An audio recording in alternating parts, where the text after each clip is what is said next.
E aí, pessoal, tudo bem? Vamos falar de seleção brasileira em Copas do Mundo, né? Já fiz vários vídeos aqui, já virou uma playlist no canal, a playlist vai aparecer aqui no final desse vídeo, aqui vai aparecer a playlist do canal, com vídeos sobre as participações do Brasil em Copas do Mundo, e na verdade não só a participação na Copa, né? Todo o ciclo de 4 anos de preparação para a Copa do Mundo, né? Vai aparecer aqui a playlist de Brasil nas Copas, e aqui vai aparecer o vídeo da Copa de 2010. Por que da Copa de 2010? Porque agora vamos falar da Copa de 2014. É o vídeo que tá faltando, né? Fiz de 82 até 2010.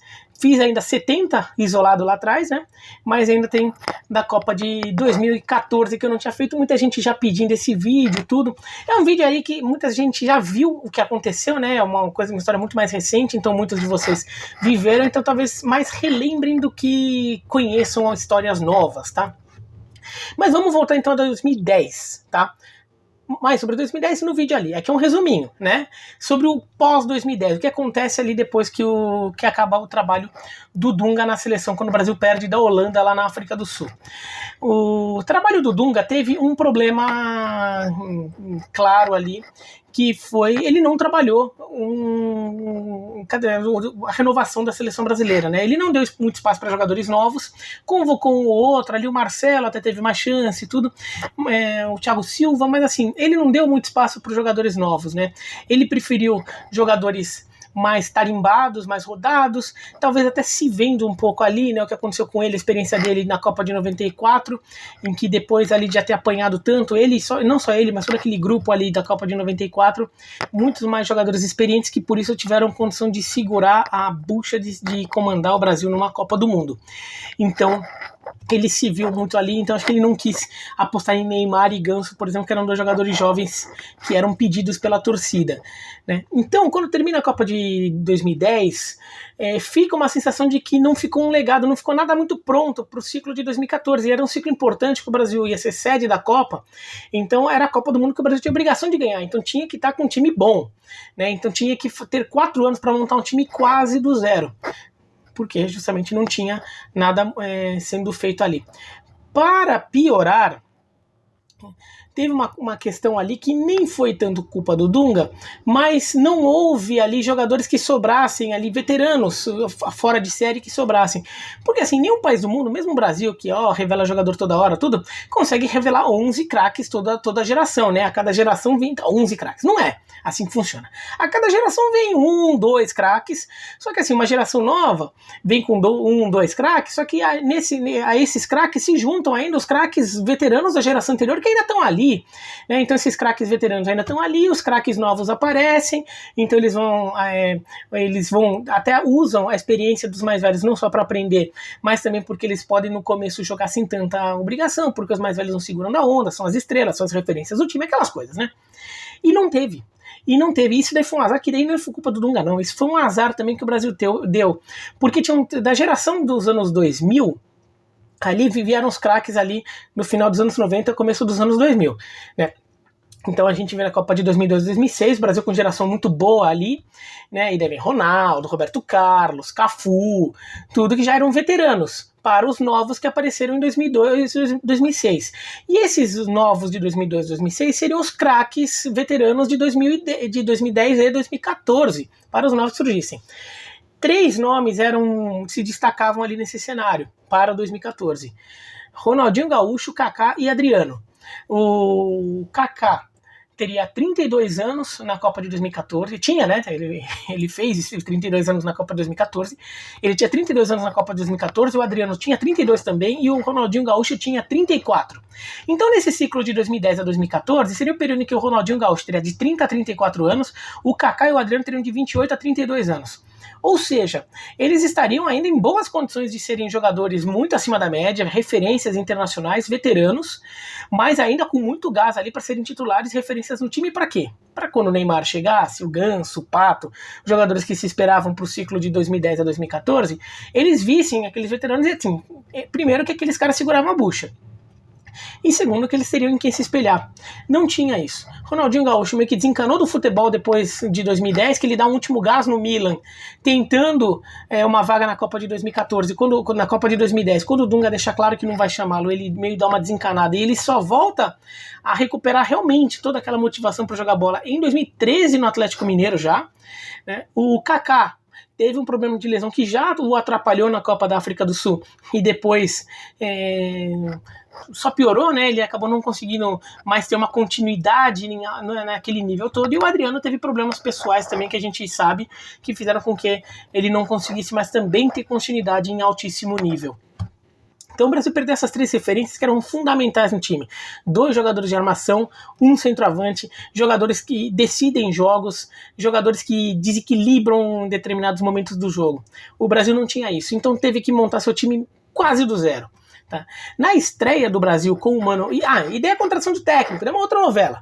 Porque daí o Ricardo Teixeira não tinha um nome tão claro assim, né, para o cargo. Né? Alguns técnicos mais medalhões já estavam fora do radar, o Filipão, no Uzbequistão, né, o Parreira já era descartado depois de 2006, o Luxemburgo também. Então quem surgia era o Muricy, tricampeão brasileiro com o São Paulo em 2006, 2007 e 2008, e que vinha fazendo um bom trabalho no Fluminense em 2010. Então o Muricy era um nome de destaque. Foi convidado. E daí tem até um almoço do Ricardo Teixeira com o Muricy no Itanhangá Golf Club, lá no Rio de Janeiro. Já até tem umas imagens daquele encontro ali, né? O pessoal que estava por ali no clube de golfe. E sai até a notícia que o Muricy era o novo técnico da seleção. Mas o Muricy não era o novo técnico, ele tinha sido convidado. Pouca gente imaginava que ele não iria aceitar.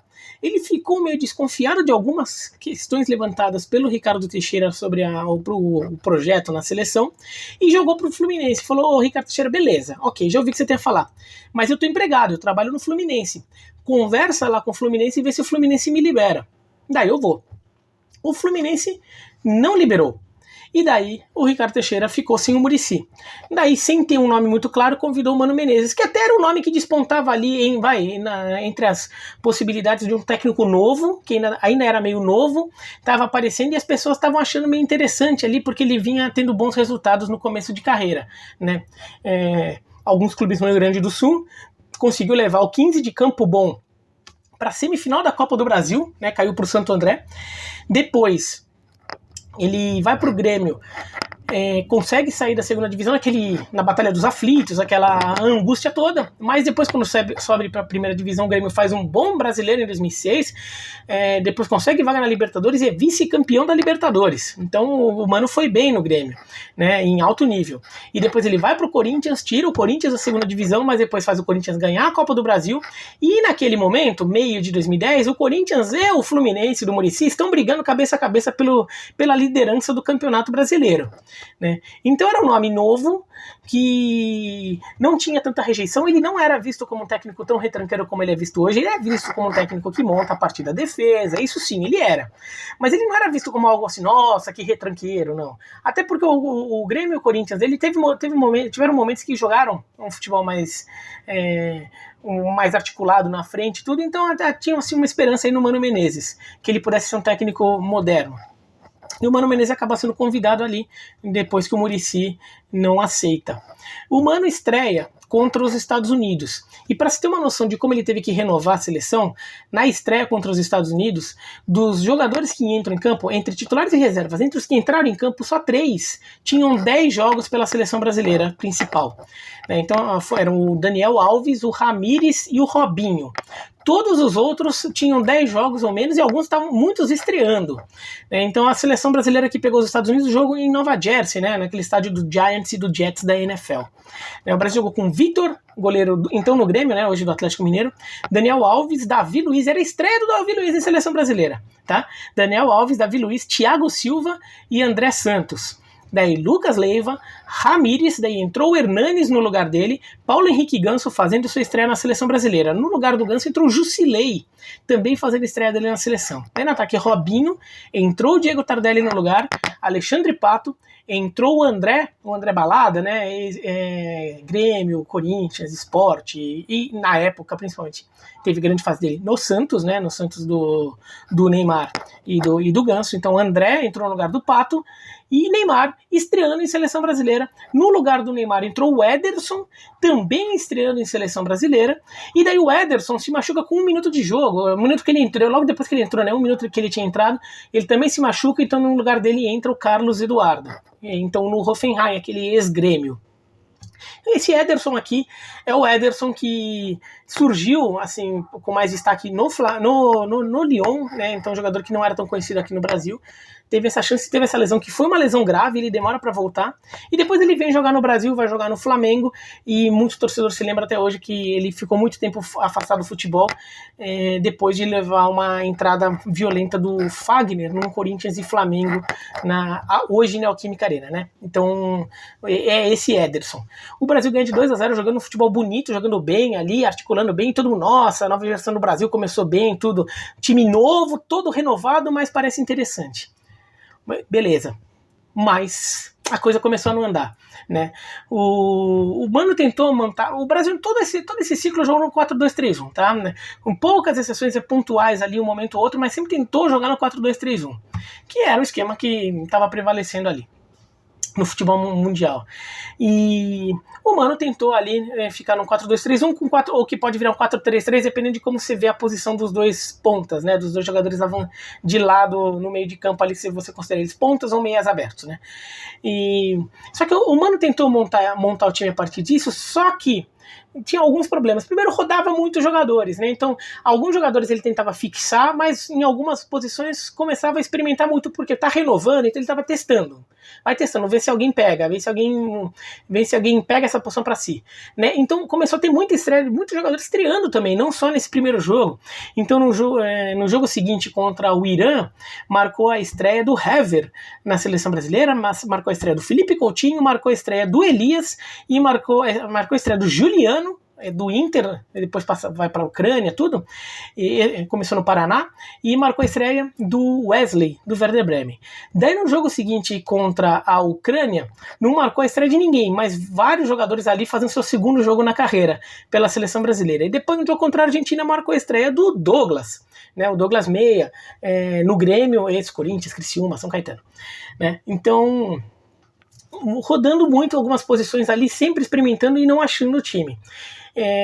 O time não decolava, ganhava os jogos contra os times pequenos, mas contra os times grandes o Brasil não conseguia estar à altura. Esse jogo contra a Argentina estreia do Douglas. O Douglas, no finalzinho do jogo, estava 0-0. Ele perde a bola no meio de campo, ele não acompanha o contra-ataque da Argentina. O Messi acaba fazendo o gol, a Argentina ganha por 1-0. O Mano fica pistola e o Douglas fica queimado na seleção por causa desse jogo. Depois o Brasil perde para a França por 1-0 e depois tem uma missão até contra a Holanda, aqui no Brasil, em Goiânia, empata 0-0. Então o Brasil não conseguia decolar com esse time do Mano Menezes, né? O Brasil, quando pegava uma seleção mais forte, não ficava à altura. Então ele parte para a Copa América com a expectativa de ali tentar acertar o time, né? A Copa América era uma esperança porque o Brasil, pela primeira vez com o Mano, ia ter mais tempo de trabalho, então o Mano ia botar o time para treinar tudo e falar, não, agora a coisa vai andar, né? Então, porque o problema é que ele tá pegando todo mundo, os jogadores não têm muita experiência, o time não tá formado, o time formado zero, coitado do Mano, tudo do Copa América a coisa vai andar porque vai botar todo mundo. E o Mano também botou alguns jogadores mais experientes ali no grupo pra também dar um pouco mais de peso no time para uma competição oficial. Júlio César foi convocado, o goleiro, o Maicon, lateral direito, foi convocado, Lúcio foi convocado, né? Então, jogadores aí voltando, Elano foi convocado, né? O Elano que teve muito espaço, né, com o Filipão, com o Dunga, e até o Luizão, o zagueiro do Benfica, também foi convocado.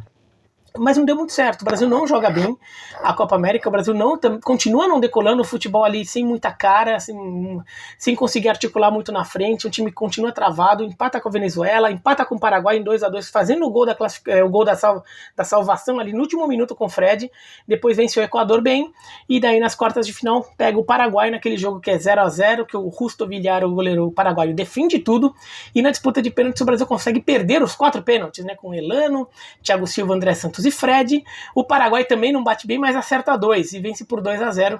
Todos uns pênaltis mandados na lua. Tinha um problema no gramado, de fato, um gramado lá, a grama não estava bem plantada ali, gramado muito novo, então os jogadores, quando eles se apoiavam para vir com o movimento de chute, davam uma escorregada ali, um tufo de grama dava uma saída e o chute saia torto. Mas o Paraguai fez 2 gols, o Brasil não fez, o Brasil foi eliminado.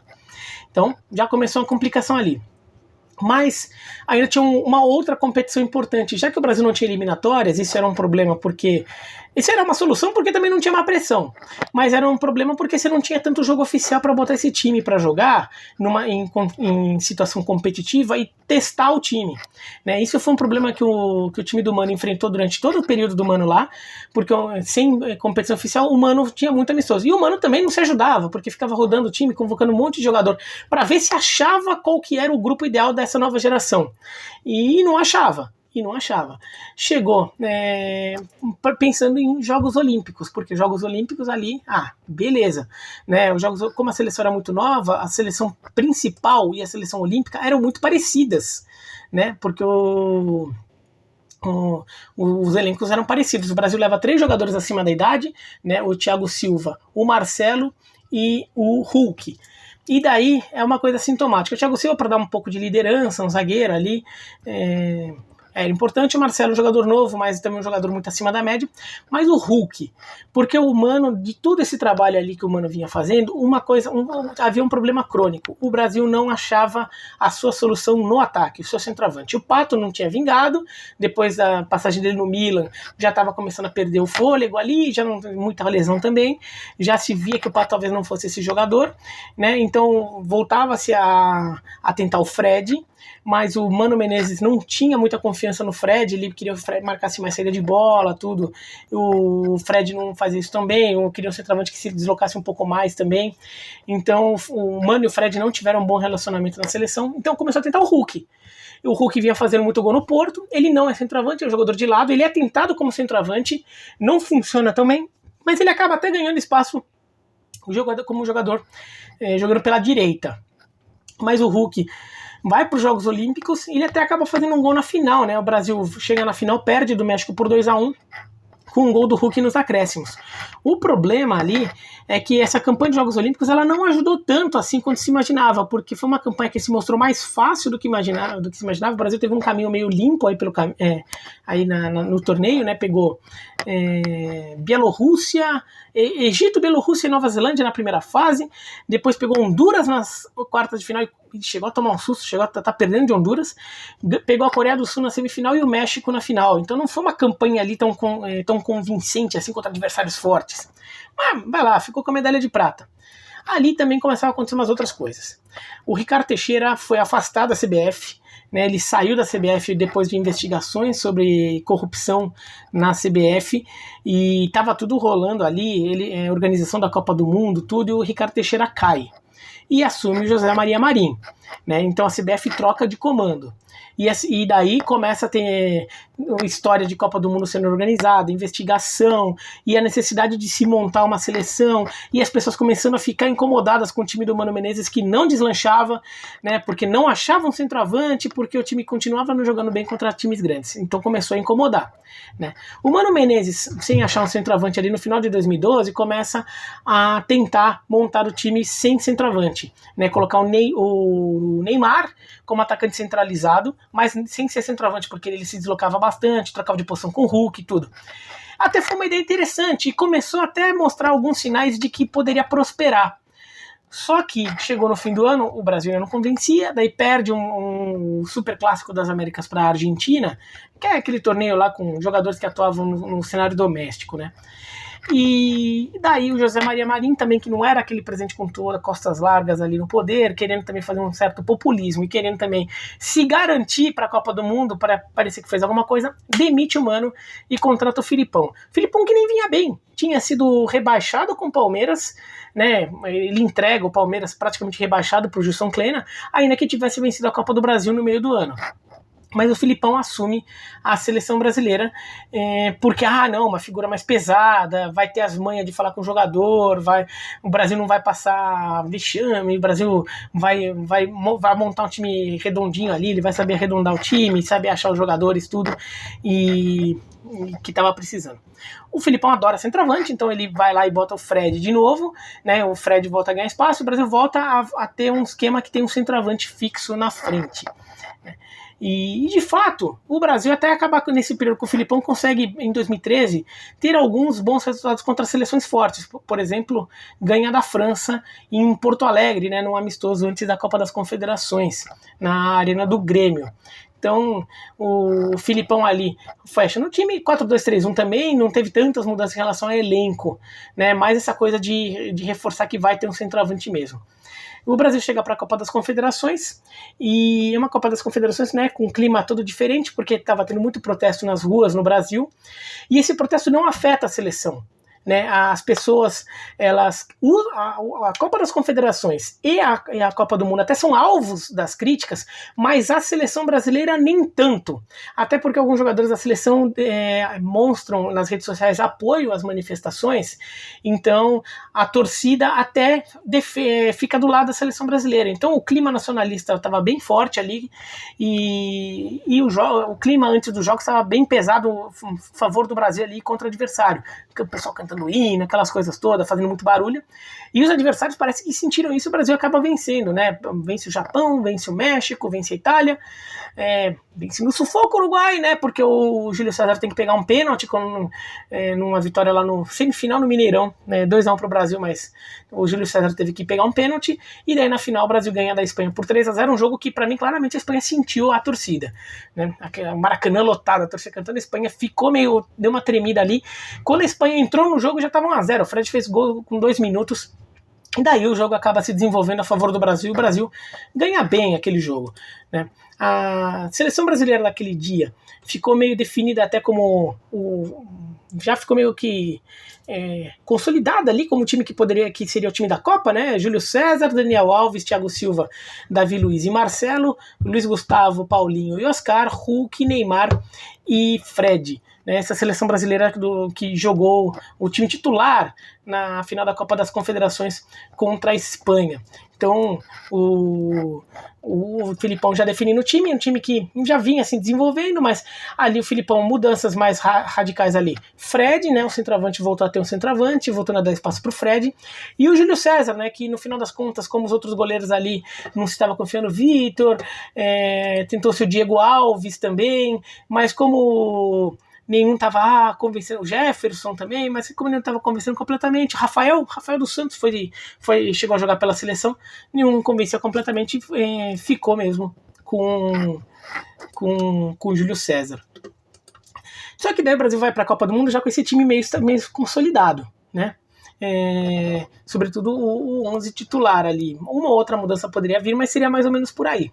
Só que os jogadores ali não tiveram uma fase muito boa antes da Copa do Mundo, né? O Paulinho troca o Corinthians pelo Tottenham e não vai bem no Tottenham, então ele não chega na Copa do Mundo com muita confiança e não chega numa temporada com um grande ritmo de jogo, e isso não ajuda, e ali o Brasil, o Fred também não vai tão bem, tudo, e né, nessa reta de preparação, final de preparação aí com o Filipão, o Brasil teve amistos até antes da Copa das Confederações, que o Brasil continuava tendo um problema de centroavante, né? Tinha o Fred ali, mas o reserva, o Jô estava num bom momento no Atlético Mineiro, mas também, aliás, depois da Copa das Confederações, a fase do Jô também cai muito, né? O Jô vence a Libertadores com o Atlético Mineiro naquele período, mas o Brasil continuava sem ter um centroavante tão confiável, e surge o Diego Costa, jogando no Atlético de Madrid. Ele chega a ser convocado pelo Filipão, ele faz 2 amistosos, sempre entrando no segundo tempo, mas também não é que ele entra e muda o jogo. Então o Filipão ficou meio assim, esse cara aqui beleza, tá fazendo barulho, então fala que tinha convocar, chamei ele e tudo, mas não fez aquele barulho todo, sabe uma coisa? Então assim, acho que vou mesmo de Jô e Fred. O Diego Costa já estava sendo namorado ali, recebendo um chaveco ali da Federação Espanhola, e como ele só tinha jogado amistoso pelo Brasil, deu aquela forçadinha lá e se naturalizou em espanhol e foi defender a Espanha. Esse erro teria sido um erro brutal do planejamento do Brasil na Copa do Mundo de 2014. Porque pensando indo no cenário do futebol mundial em 2013 e 2014, nessa reta final ali do ciclo, o Diego Costa era de longe o melhor atacante brasileiro.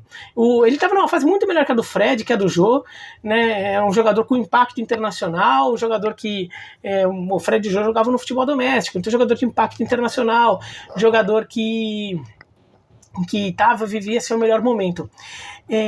Esse erro só não foi mais grave porque o Diego Costa, na temporada 2013 e 14, no futebol europeu, ele se machuca, ele tem uma lesão no final. Tanto que na final da Champions League, que o Atlético de Madrid faz contra o Real Madrid, ele entra no jogo, no sacrifício, se machuca rapidinho e sai. Então ele até vai para a Copa do Mundo pela seleção espanhola, em 2014, mas ele não faz uma boa Copa do Mundo porque ele estava machucado, joga no sacrifício. Então, no final das contas, o Brasil talvez nem pudesse contar com ele, mas foi um erro que poderia ter sido grave da seleção, porque o Diego Costa não era para ter ficado de fora aí dessa seleção brasileira, mas tudo bem, ele no final das contas não fez diferença, mas poderia ter feito. O Brasil chega na Copa de 2014 e ali, né, confiança alta, metemos 3-0 na Espanha, aqui nos estádios brasileiros todo mundo vai amarelar, a gente vai ganhar. Que beleza, né? Torcida confiante, imprensa confiante, o time confiante, mas o time não estava pronto. Né? O time não estava pronto taticamente, tecnicamente e não estava pronto psicologicamente, né? A pressão era muito forte e o time não tinha figuras ali, líderes tão pesados para segurar essa pressão. O Thiago Silva era o capitão, mas não esteve à altura da braçadeira. E o Filipão, que deveria ser o cara para fazer isso, já que o time em campo não tem, ele como técnico tinha esse peso, e ele foi contratado para fazer isso. O Mano Menezes não faria isso, não teria esse peso. O Filipão também não faz, né? E então o Brasil chega ali na Copa do Mundo muito nervoso, na estreia contra a Croácia não faz um bom jogo, o Marcelo faz um gol contra logo no começo, o Brasil acaba virando, mas não joga tão bem assim. O Oscar é o melhor jogador do Brasil no jogo, faz até um gol no finalzinho, mas o Brasil teve uma ajuda significativa do árbitro, né, que inventou um pênalti para o Brasil quando estava 1-1, né, no começo do segundo tempo, o Yushi Nishimura do Japão. E daí o Brasil acabou vencendo. No jogo contra o México, começou a ficar mais claro que tinha problema. Porque o jogo contra a Croácia é estreia, abertura da Copa, todo mundo nervoso, é sempre jogo tenso mesmo, é normal. Então vamos ver o jogo contra o México. O jogo contra o México, o melhor em campo foi o Ochoa, o goleiro mexicano. Ele faz grandes defesas, o Brasil poderia ter vencido o jogo, né, se não fosse ele. Mas o Brasil teve muitos problemas durante a partida. O meio de campo do Brasil perdeu do meio de campo do México, né? O Brasil começava a demonstrar uma dificuldade de fazer uma transição da defesa para o ataque, o meio de campo não conseguia mais carregar a bola com qualidade, então o meio de campo era um vácuo ali, e o México trabalhou ali com toda a liberdade. O México finalizou muito mal naquele jogo, então o México finalizou muito, mas muita finalização para fora, né? Então por isso que nem levou tanto perigo quanto parecia, mas deu muito susto, teve muita liberdade para chegar até a entrada da área, né? E o Brasil ali com o Luiz Gustavo, o Oscar, Paulinho e Ramírez não conseguiam dar esse ritmo, tanto que nesse jogo o Oscar sai para a entrada do William e o Ramírez sai para a entrada do Bernard, porque o Filipão estava querendo ver se conseguia trocar alguma coisa, fazer o time conseguir chegar mais na frente. Não conseguiu, né? Então já começou a ter um problema. No jogo contra Camarões, o Brasil ganha bem por 4-1 porque o adversário era muito frágil, né? Camarões foi o pior time do grupo. Tinha acabado tomando de 4-0 da Croácia, né? O Brasil faz 4-1, até toma um susto. E o Filipão começou a pensar em mudar o time, né? Ele tira o Paulinho no meio do jogo, sai, entra o Fernandinho entra bem, faz gol e depois ele até ganha a posição de titular por causa desse jogo, né? Mas você vê que o Filipão já estava ficando meio insatisfeito com esse meio de campo ali que não funcionava. E daí teve o jogo contra o Chile, que daí foi quando caiu a ficha que o Brasil não está pronto para ganhar. né? O Brasil até começa bem, né? Aquele calor da torcida, tudo. A defesa, o Davi Luiz e o Thiago Silva nos escanteios era a melhor arma ofensiva do Brasil. O Davi Luiz faz um gol. O Brasil até tá dominando o jogo, mas aí o Chile empata. E depois que o Chile empata, o Chile passa a dominar o jogo. O Chile controla o jogo, toca a bola para lá e para cá. O Brasil não sabe o que fazer, fica perdidaço no jogo. E no final da prorrogação, né, o Pinilha acerta uma bola na trave, no travessão, que se entrasse o Brasil estava eliminado. Era o último minuto da prorrogação. A bola bateu na trave e foi para os pênaltis e o Brasil venceu. Seria um vexame gigantesco. É que depois a gente viu que o termo vexame podia ir muito mais além do que se imaginava. Mas se o Brasil caísse nas oitavas de final em casa contra o Chile, seria um escândalo nacional também. Talvez não tanto quanto 7-1, mas seria muito também. Muito pesado. Ainda mais porque o Chile é meio freguesão, né? Daí nas quartas de final o Brasil pega a Colômbia. E acho que foi o melhor jogo do Brasil, né? O Thiago Silva faz um gol logo de cara. A defesa segura bem. Foi um jogo muito violento, um jogo muito pegado. A Colômbia também entrou muito na pilha. Então os dois times começaram a trocar um monte de sopapo pra todo lado, né? Pernada pra todo lado. O Davi Luiz faz um gol, uma cobrança de falta lá do meio da rua, e o Brasil ganha bem por 2-1. Só que o Neymar se machuca no final e o Thiago Silva é suspenso por um cartão amarelo bobo. Então o Brasil chega contra a Alemanha com um time que já tinha percebido que não estava à altura da Copa, um time que tinha uma responsabilidade muito grande e que já tinha percebido que não estava à altura daquela responsabilidade, ainda perdeu seu capitão e seu melhor jogador. Então o Brasil vai contra a Alemanha sem saber muito o que fazer. Né? O Filipão também não faz um plano específico para enfrentar a Alemanha. Uma possibilidade seria jogar com 3 zagueiros, com 3 volantes, por exemplo, que foi o que a França fez contra a Alemanha e perdeu o jogo, mas fez um jogo que ela conseguiu até incomodar a Alemanha no segundo tempo, pressionar a Alemanha no segundo tempo, né? Então o Brasil poderia tentar uma formação mais resguardada, fazer o jogo ficar mais lento, mais pesado ali, ver se conseguia alguma coisa no segundo tempo, mas não, botou o Bernard para deixar o time bem aberto, para tentar agredir a Alemanha e vencer um pouco na correria ali. O jogo até equilibrado, mas aí quando sai o primeiro gol da Alemanha do Thomas Müller, daí o Brasil cai de vez a ficha que o Brasil não ia ganhar a Copa do Mundo, a pressão era gigantesca, aquele time não estava à altura, né? A Alemanha faz o que bem entende, o Brasil psicologicamente se perde, virou uma bagunça tática, uma bagunça mental, o time de jogador indo correndo para todo lado tentando resolver sozinho, e a bola entrando. No segundo tempo, o Filipão coloca o Ramires no lugar do Hulk e põe o Paulinho no lugar do Fernandinho para deixar o time mais recuado, porque o time estava tomando um vareio da Alemanha e sabia que não ia virar, né? E no final das contas foram 7-1, o placar mais vexatório da história do futebol brasileiro, e na campanha que coroando um ciclo de Copa do Mundo muito mal feito, com uma geração que chegou mal preparada e que depois, durante o ciclo, também não se preparou direito, né? Ainda alguns equívocos no meio do caminho e alguns azares, como a perda de jogadores que poderiam ser importantes nesse trabalho, que acabaram não chegando em grandes condições ali para jogar a Copa do Mundo em 2014. Mas foi um ciclo muito ruim que culminou com a maior vexame da história da seleção brasileira e que, na classificação final, não. Mas, no geral, ali na sensação geral, a pior campanha do Brasil em Copas do Mundo de todas, talvez. Tá? Mas é isso.